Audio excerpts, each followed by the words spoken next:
आज 19 मई 2026 की बिहार की 50 बड़ी और ताज़ा खबरों में आपका स्वागत है। राजनीति, रोजगार, मौसम, अपराध, शिक्षा और विकास से जुड़ी हर बड़ी अपडेट आपको मिलेगी सबसे पहले। वीडियो को आखिर तक जरूर देखें और ऐसी ही लेटेस्ट खबरों के लिए चैनल को सब्सक्राइब करें। चलिए देखते हैं आज की 50 बड़ी खबरें 10 मिनट में। बिहार सरकार के निर्देश पर राज्य भर की पंचायतों में जन समस्याओं के निवारण के लिए पंचायत सहयोग शिविर शुरू हो रहे हैं, जिसमें मौके पर ही शिकायतों का निवारा किया जाएगा। बिहार को डिजिटल रूप से बदलने के लिए बिहार AI मिशन की शुरुआत की गई है, जिसका मकसद शिक्षा और गवर्नेंस में आर्टिफिशियल इंटेलिजेंस को बढ़ावा देना है। बिहार B.Ed CET परीक्षा के लिए लेट फीस के साथ फॉर्म भरने की प्रांतीय तिथि 19 मई से 21 मई के बीच रखी गई है।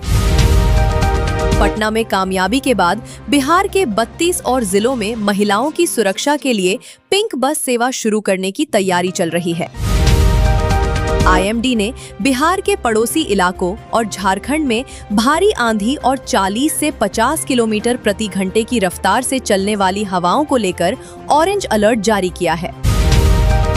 प्रधानमंत्री नरेंद्र मोदी अपनी यूरोपीय यात्रा के दौरान ओस्लो पहुंचे हैं, जहां 19 मई को तीसरे इंडिया नॉर्डिक समिट में हिस्सा लेंगे।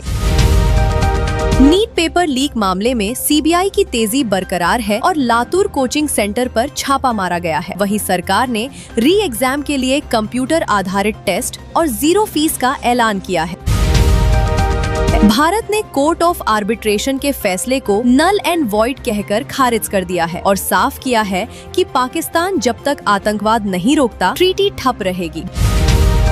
दिल्ली, महाराष्ट्र और तेलंगाना समेत पूरे सेंट्रल इंडिया में गर्मी का कहर जारी है, जहां तापमान 45 डिग्री सेल्सियस से 46 डिग्री सेल्सियस तक पहुंच गया है। अमेरिका और ईरान के बीच बढ़ते तनाव के कारण ग्लोबल मार्केट्स में ऑयल शॉक्स और स्टिकी इन्फ्लेशन का खतरा मंडरा रहा है, जिस पर बड़े फाइनेंशियल इंस्टीट्यूट्स ने चिंता जताई है। सख्त अनुशासनात्मक कार्रवाई। मुख्यमंत्री सम्राट चौधरी ने विकास योजनाओं में देरी करने वाले विभागों और अधिकारियों को अंतिम चेतावनी जारी की है। घुसपैठ पर केंद्र का सख्त रुख। बिहार के सीमावर्ती इलाकों में घुसपैठ रोकने के लिए केंद्रीय गृह मंत्रालय जल्द ही एक बड़ा सर्च ऑपरेशन शुरू कर सकता है। नालंदा में बड़ा जॉब कैंप। नालंदा में 19 मई को एक विशाल रोजगार मेले का आयोजन होने जा रहा है, जिसमें कल्याण ज्वेलर्स समेत कई कंपनियां 180 से ज्यादा पदों पर भर्ती करेंगी। TR4 अभ्यर्थियों को राहत। शिक्षा मंत्री ने शिक्षक भर्ती TR4 के अभ्यर्थियों से अपील की है कि वे अफवाहों पर ध्यान न दें। उन्हें अगले हफ्ते कोई बड़ी खुशखबरी मिल सकती है। कस्तूरबा स्कूल में फूड पॉइजनिंग। शेखपुरा के कस्तूरबा आवासीय विद्यालय में दूषित भोजन के कारण 2 दर्जन से अधिक छात्राएं बीमार हो गईं, जिन्हें अस्पताल में भर्ती कराया गया है।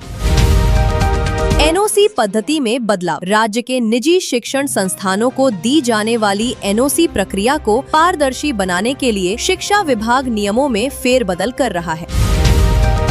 वाराणसी कोलकाता एक्सप्रेसवे। बिहार के 9 जिलों से होकर गुजरने वाले इस एक्सप्रेसवे प्रोजेक्ट के काम में तेजी लाई गई है, जिससे आर्थिक गतिविधियों को बढ़ावा मिलेगा।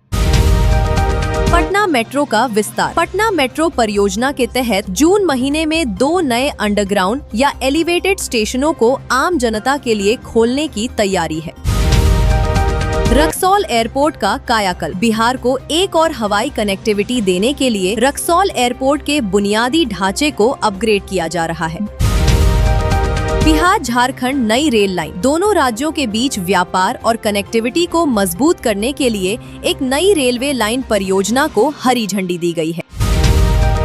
हाजीपुर में निफ्टेम की स्थापना। हाजीपुर में 100 एकड़ जमीन पर national institute of food technology, entrepreneurship and management का कैंपस बनाया जाएगा। मुजफ्फरपुर किशनगंज में सीमेंट फैक्ट्री। राज्य में औद्योगिक निवेश बढ़ाने के लिए मुजफ्फरपुर और किशनगंज जिलों में नई सीमेंट फैक्ट्रियों की स्थापना को मंजूरी दी गई है। पटना में इंदौर जैसा स्ट्रीट फूड हब। पटना के प्रमुख स्थल को इंदौर के 56 दुकान की तर्ज पर एक आधुनिक स्ट्रीट फूड हब के रूप में विकसित किया जा रहा है। अदालतों में वर्चुअल सुनवाई। बिहार की निचली अदालतों और उच्च न्यायालय में 18 मई से 4 जून तक मामलों की वर्चुअल मोड में सुनवाई की जाएगी। गया में जमीन विवाद में हत्या। गयाजी में महज 12 कट्ठा जमीन के बंटवारे के विवाद में कलयुगी बेटों ने अपनी ही मां को पीट कर मौत के घाट उतार दिया।